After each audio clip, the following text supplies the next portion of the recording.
Instruksi Menteri Dalam Negeri Inmendagri nomor 38 tahun 2021 terkait pelaksanaan PPKM level 4, 3, 2, dan 1 di Jawa Bali diterbitkan seiring perpanjangan pelaksanaannya mulai 31 Agustus hingga 6 September.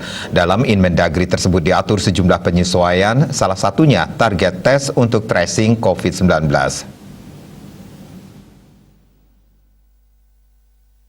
Bali yang masih menjalani PPKM level 4 mengalami pengurangan jumlah orang yang dites secara harian. Dari seminggu sebelumnya di angka 9.063 orang menjadi 5.378 orang per hari selama sepekan ke depan. Terjadi pengurangan sebanyak 3.685 orang. Jika dibandingkan antara Inmendagri nomor 38 tahun 2021 dengan Inmendagri nomor 34 tahun 2021, terdapat penurunan target testing di 8 kabupaten kota. Hanya Jemberana saja yang tidak mengalami pengurangan target testing. Kabupaten ini Jemberana saja yang tidak mengalami pengurangan target testing. Kabupaten ini tetap ditargetkan melakukan tes terhadap 604 orang per hari. Sementara itu, 8 kabupaten kota mengalami pengurangan. Rinciannya Badung 508 orang, Bangli 329, Buleleng 956, Gianyar 374, Karangasem 956, Gianyar 374, Karangasem 601, Klungkung 258, Denpasar 1425, dan Tabanan 323 orang.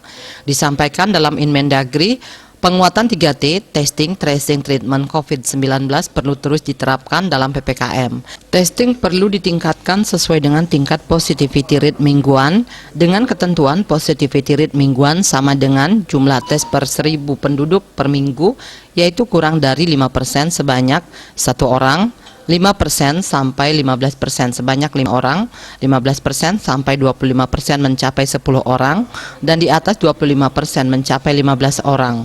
Menurut Menteri Kesehatan Budi Gunadi Sadikin, testing perlu terus ditingkatkan dengan target positivity rate kurang dari 10%. Pengetesan ini perlu terus ditingkatkan terhadap suspek, yaitu mereka yang bergejala dan juga kontak erat. Ia mengatakan peningkatan jumlah testing harus dengan strategi yang benar. Per periode 21 hingga 28 Agustus, positivity rate di 34 provinsi masih berkisar antara 8,11 hingga 40,18%. Untuk Bali, positivity rate-nya masih di angka 21,86%. Jika mengikuti standar testing WHO, Bali harus melakukan tes pada 10 orang per kasus konfirmasi. Karantina perlu dilakukan pada yang identifikasi sebagai kontak erat. Setelah diidentifikasi kontak erat harus segera diperiksa dan karantina perlu dijalankan. Jika hasil pemeriksaan positif, perlu dilakukan isolasi.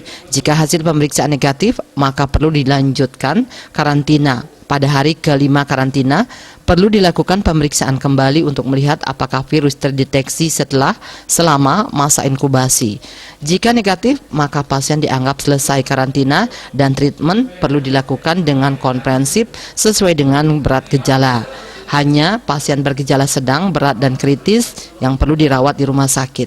Isolasi perlu dilakukan dengan ketat untuk mencegah penularan. Selain itu, upaya percepatan vaksinasi harus terus dilakukan untuk melindungi sebanyak mungkin orang, dan upaya ini dilakukan untuk menurunkan laju penularan serta mengutamakan keselamatan mereka yang rentan untuk meninggal, seperti lansia dan orang dengan komorbid, mengingat kapasitas kesehatan yang terbatas.